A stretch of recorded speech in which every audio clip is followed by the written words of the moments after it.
In 1810, the most powerful pirate fleet in history surrendered, but the pirate who commanded it didn't lose. She negotiated her retirement, kept all her wealth, and died peacefully at 69. Her name was Ching Shih, and her story proves that the most successful pirate in history wasn't Blackbeard, it wasn't Captain Kidd. It was a Chinese woman who built an empire more powerful than most nations. The year was 1801. A woman worked on a floating brothel in Canton, China. Her name was Shi Yang. She had no education, no wealth, no power, but she had something else: intelligence and ruthless ambition. In 1801, the pirate Zheng Yi walked into that brothel. He wasn't looking for a prostitute, he was looking for a partner. Zheng Yi commanded a growing pirate fleet, but he needed someone with political instincts, street smarts, the ability to navigate complex negotiations. He proposed marriage, but Shi Yang had conditions. She demanded equal share of the plunder, equal say in business decisions, and if he died, she would inherit everything. Zheng Yi agreed. They married in 1801, and for 6 years, they built the most powerful pirate confederation in Chinese history. In 1807, Zheng Yi died in a typhoon. Most people expected the pirate confederation to collapse. A woman couldn't possibly command thousands of hardened pirates. They were wrong. Ching Shih, her new name meaning widow of Zheng, moved immediately. She formed an alliance with her late husband's second-in-command, a man named Zhang Bao. Some historians believe they became lovers. Others say it was purely strategic. Either way, Zhang Bao became the military commander. But Ching Shih remained in absolute control. Within 2 years, she commanded a fleet that would terrify 3 nations: 80,000 pirates, 1,800 ships. To put that in perspective, the British Royal Navy at its peak had about 140,000 sailors. Ching Shih controlled a fleet more than half that size. She didn't just inherit power, she multiplied it. But here's what made Ching Shih different from every other pirate in history. She didn't just raid and pillage. She built a government. Ching Shih created a complete legal code for her fleet. The laws were brutal but fair. Deserters had their ears cut off. Pirates who raped captives were executed. If a pirate took a captive as a wife, he had to remain faithful to her. Adultery meant death. Disobeying a direct order, death. Stealing from the common treasury, death. But there were also progressive policies that would shock you. Pirates who were injured in battle received compensation from a common fund. A pirate who lost a leg got $600 silver, lost an arm, $500 silver. She created the world's first pirate social security system. Ching Shih also instituted something that wouldn't appear in Western militaries for another century: maternity leave.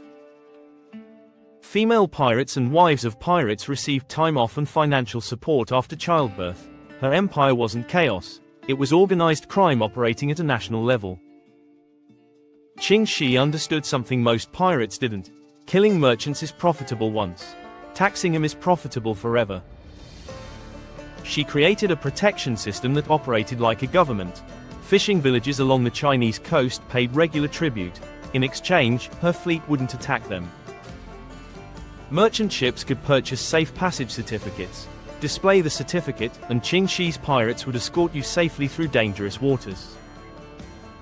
Refuse to pay, your ship would be captured, plundered, and burned. It was extortion on an industrial scale. But it was also more stable than the actual Chinese government. Merchants knew that if they paid, they'd be safe. Ching Shih's word was better than the emperor's. At her peak, she was extracting millions in today's currency every year. She became richer than most Chinese provincial governors. The Chinese imperial government finally decided to act. In 1809, they sent their entire southern fleet to destroy Ching Shih. The result? Ching Shih captured or destroyed most of the imperial ships.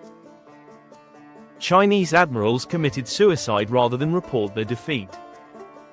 The Portuguese in Macau tried next. They sent warships to clear the pirates from their waters. Ching Shih sank them. Then she blockaded Macau until the Portuguese agreed to pay tribute. A European colonial power was now paying protection money to a Chinese pirate. The British East India Company, the most powerful corporation in the world, avoided Chinese waters entirely. It was safer to take the long route than face Ching Shih's fleet. 3 nations, 3 defeats, no one could stop her. By 1810, the Chinese government realized the truth. They couldn't defeat Ching Shih, so they offered her a deal: surrender peacefully, accept amnesty, and she could keep most of her wealth. Most pirate captains would have refused, fought to the death, gone down in flames. Ching Shih was smarter. She understood that winning isn't about dying gloriously, it's about living well. She negotiated directly with the Governor-General of Canton. Her terms: full amnesty for herself and all her followers. She would keep her fleet of personal ships.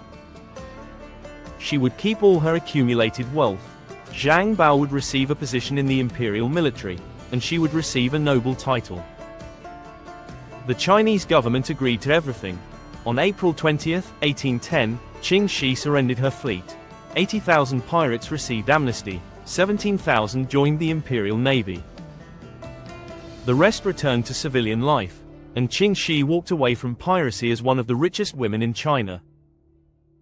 So what does the most successful pirate in history do after retiring? She opened a gambling house in Canton. For the next 30 years, Ching Shih ran a successful business. She lived openly in one of China's largest cities. She raised her children. She managed her investments. She occasionally advised the government on piracy issues. Who better to consult than the woman who had commanded history's largest pirate fleet?